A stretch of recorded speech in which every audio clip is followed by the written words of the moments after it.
Policies को समझने से पहले हमें ये जानना जरूरी है कि what is actually the policy. Policy होता क्या है? First of all you can see on the screen कि policy is a general statement definitely which guides thinking and action in decision making. When you are going to take a decision, it will guide you to take a proper decision. We will understand with the help of example, practical example से भी हम लोग समझेंगे, but we should start first. And it provides a advanced information and predictable decision for repetitive situation. If you are going to take decision और for a repetitive task, कोई repetitive job है जो बार बार repeat होता है, उसके लिए आपके पास advance में इंफॉर्मेशन प्रोवाइड कराता है पॉलिसीज, और कुछ प्रेडिक्टेबल डिसीजंस होते हैं कि इस केस में ये डिसीजन होगा, उसको हम लोग बोलते हैं पॉलिसी। आप एक फिगर देख रहे होंगे साइड में, यहाँ पे मैं एक एग्जांपल देने वाला हूँ। यहाँ पे I am just going to give you the example, very easy, तब आपको कॉन्सेप्ट समझ में आएगा। अगर हम बात करें कि एक कंपनी है XYZ, company XYZ, and the company is selling laptop at price 25,000। यहाँ पे आप देख रहे हैं, you can see a salesman of the company, salesman है वहाँ पे कंपनी का जो लैपटॉप को बेचने वाला है कस्टमर्स को। कस्टमर से इंटरेक्शन चालू हो गया है वहाँ पे इनके बीच में। तो कस्टमर से जो इंटरेक्शन चालू हुआ, दे आर स्टार्टिंग, तो कस्टमर ने नेगोशिएशन शुरू कर दिया, बार्गेनिंग, डिमांड है, दे आर डिमांडिंग कि हाँ ठीक है, लेकिन बार्गेनिंग कस्टमर ने शुरू कर दिया। No I can not purchase your laptop at 25, मैं 25 पे आपका नहीं खरीदने वाला हूँ, कस्टमर ने बोला। सेल्समैन समझा रहा है कि yes please you can see number of features we have, please you can go through it, you can purchase, ये डिस्काउंट एंड कैशबैक देंगे हम लोग, समथिंग लाइक दैट। वो try to convince the customer, but customer मान नहीं रहा है वहां पे। वो बोला कि देखिए I will purchase the laptop at 20K, मैं 20,000 पे लूंगा, ये 20,000 पे लेने वाला हूँ। तो इस केस में कंफ्यूजन का सिचुएशन आएगा, कंप्यूटर तो मांग रहा है या लैपटॉप तो मांग रहा है उसने, बट 20K पे मांग रहा है। तो यहाँ पे सेल्समैन क्या करने वाला है?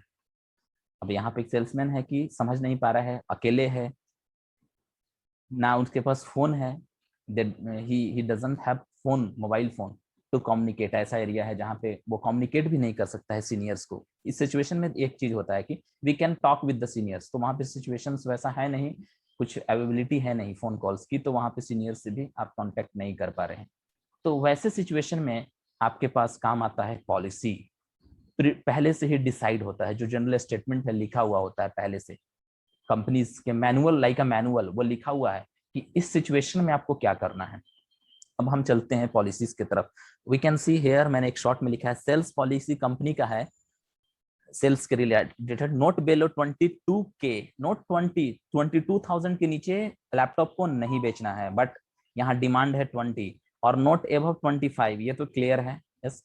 और इन बल्क में अगर मानता है, मगर बहुत सारे प्रोडक्ट मांगता है एक साथ, बहुत सारे लैपटॉप्स का डिमांड करता है लाइक, तब हम 20 पे जा सकते हैं। लेकिन यहाँ पे एक लैपटॉप पे बार्गेनिंग हो रही है, तो यहाँ पे क्लियरली अगर सेल्समैन को कंपनी का पॉलिसी पता हो, if he studied about the sales policy of the company, definitely he is able to take decision. यहाँ पे उसको ना बॉस से पूछना है ना सीनियर से पूछना है, because he knows the policies. Because policies क्या है? एक जनरल स्टेटमेंट होते हैं, एक जनरल गाइडलाइंस हैं थिंकिंग और डिसीजन मेकिंग के लिए। तो यहाँ पे देखिए, अब उतना देर से वो कंफ्यूज था 20 पे देख नहीं, लेकिन इसको सेल्स पॉलिसी पता हो गया, मान के चलिए पता था या पता हो गया, तो व्हाट ही विल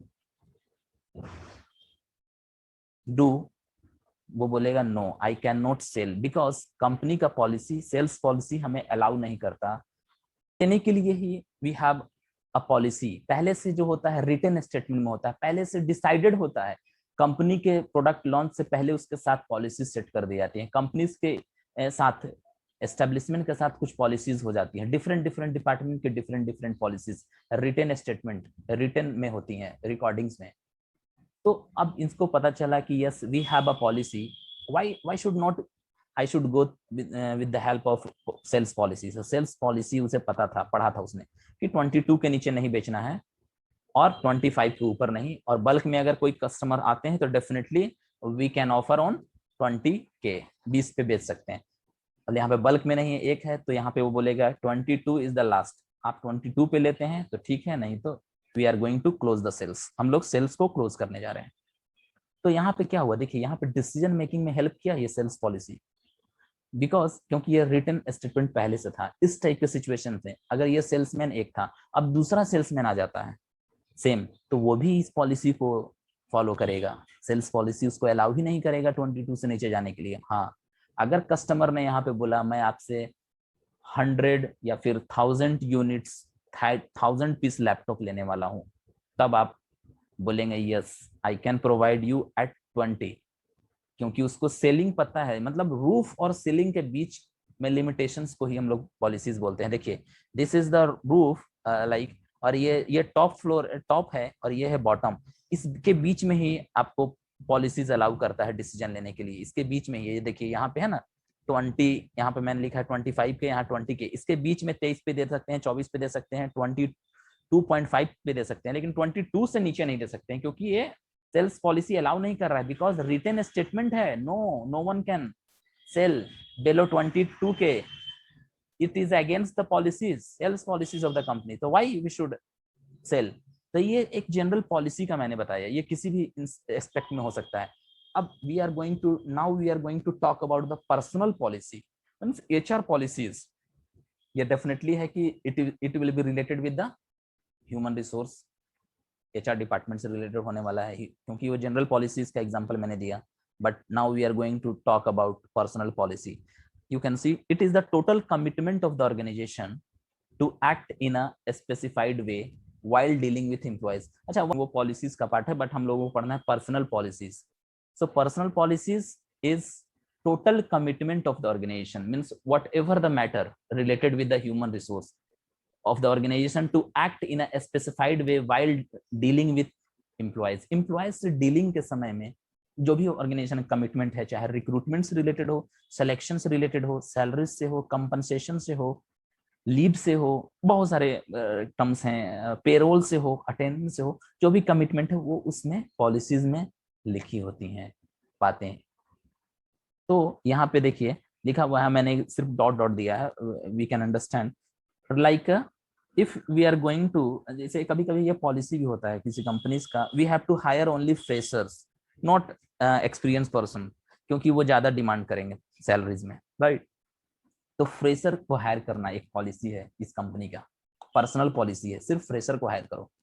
फ्रेशर्स को हायर करोगे, सैलरी भी कम देना पड़ेगा, एंड व्हाट विल हैपन कि आपको मतलब काम शुरू में ज्यादा करने वाला है। एक्सपीरियंस आदमी का आइडिया हो जाता है, मार्केट वैल्यू तो एक्सपीरियंस वाले का है, बट और हायर फ्रेशर को क्या है, उसको काम करना ही है, whatever the salary will be doesn't matter definitely।